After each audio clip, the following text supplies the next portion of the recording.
Bonjour, Monsieur Majapella. Je m'appelle Anne. Aujourd'hui, Aisha, mon amie, et moi, nous vous écrivons pour nous vous montrer la belle ville de Strasbourg. Aussi, nous vous écrivons pour dire de voyager à Strasbourg pour habiter avec une famille d'accueil.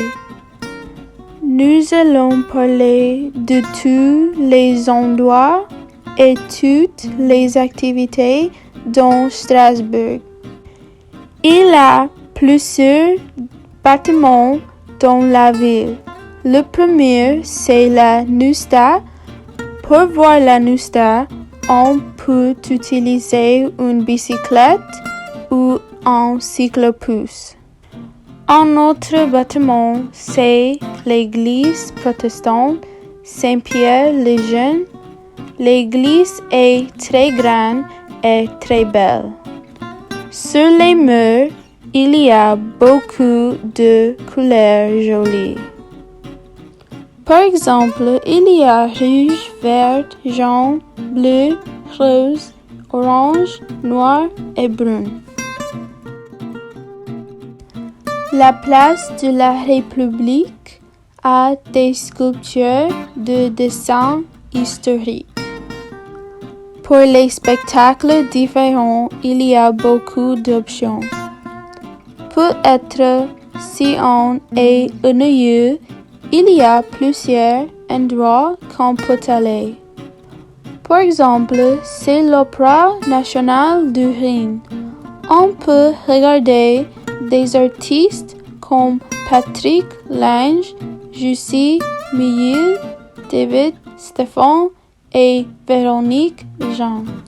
Aussi, l'espace Django Reinhardt est grand parce qu'il a des concerts en public, une bibliothèque et une école de musique. Aussi, pendant une visite à Strasbourg, on doit essayer beaucoup de nourriture.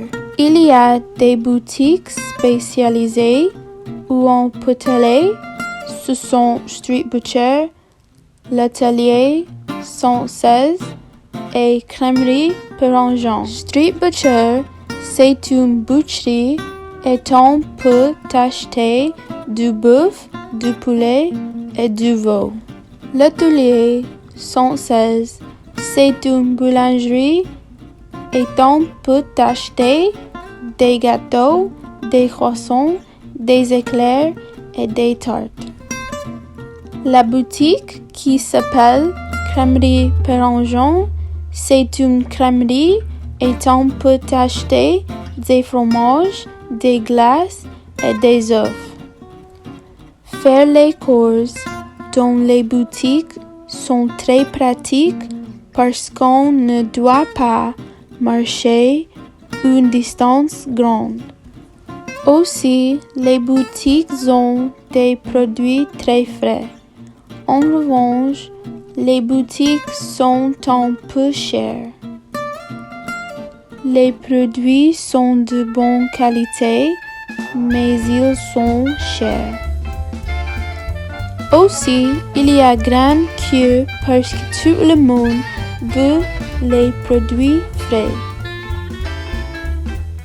On doit attendre dans la queue pour 10 à 20 minutes. Après un jour long, on peut visiter un bon restaurant végétarien. On peut visiter un restaurant qui s'appelle Vélicieux. On peut commander une soupe, rire de tartinade, une salade ou une planchette méditerranéenne. Si on veut manger la nourriture sucrée, on peut manger au restaurant qui s'appelle Macarons et Inspiration. Ici, on peut commander des macarons. Quand on voyage en France, on doit manger les macarons célèbres en France. Les macarons sont très délicieux. Aussi, pour un gourmand de viande, on peut aller au Diable Bleu.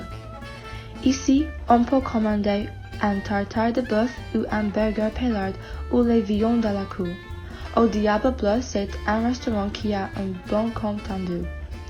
Quand vous avez fini votre repas et quand vous avez payé l'addition, vous pouvez aller à la maison, chez la famille d'accueil. À mon avis, quand habiter avec une famille d'accueil, il y a les avantages et un peu de problèmes. Les avantages d'habiter avec une famille d'accueil. Numéro 1.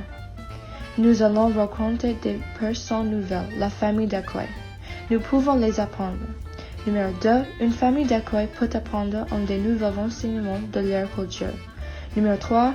Une famille d'accueil va vous apprendre leur langue. Numéro 4. Nous pouvons manger la nourriture vraie de France. Aussi, numéro 5. La famille d'accueil va amener au musée ou au parc ou beaucoup de restaurants différents. Cependant, il y a un peu de problème. Numéro 1. Il y a des nouvelles règles. Par exemple, vous ne permettez pas de sortir pendant la nuit avec vos amis parce que la famille d'accueil ne permet pas de sortir. Ou, un autre exemple, c'est que vous ne pouvez pas avoir votre portable pendant la nuit. Numéro 2. Parfois, il y a un peu de différence entre votre culture et la culture de la famille d'accueil. Par exemple, la nourriture que vous allez manger avec eux, c'est différent que vous mangez avec votre famille. Numéro 3. Il y a toujours un autre mère qui vous regarde toujours. Par exemple, parce que vous êtes nouveau chez la famille d'accueil, ils vont vous observer tous les jours. Oui, il y a un peu de problème, mais il n'y a pas plus de problèmes que les avantages. Depuis, il n'y a pas beaucoup de problèmes. J'ai pensé d'une famille d'accueil idéale. Une famille d'accueil idéale, c'est une famille qui n'a pas beaucoup de règles, que comprend nous, est une famille qui a une grande maison et une grande famille. J'entends que les familles enfants sont excellentes et qu'ils aiment manger. Merci, Monsieur Madiperla, pour votre temps. Nous espérons que vous aimez notre film de Strasbourg. Quand vous avez le temps, répondez-nous avec votation. Aussi, Monsieur Madiperla, tout va être bien. Les avantages sont plus importants que le reste. Merci beaucoup.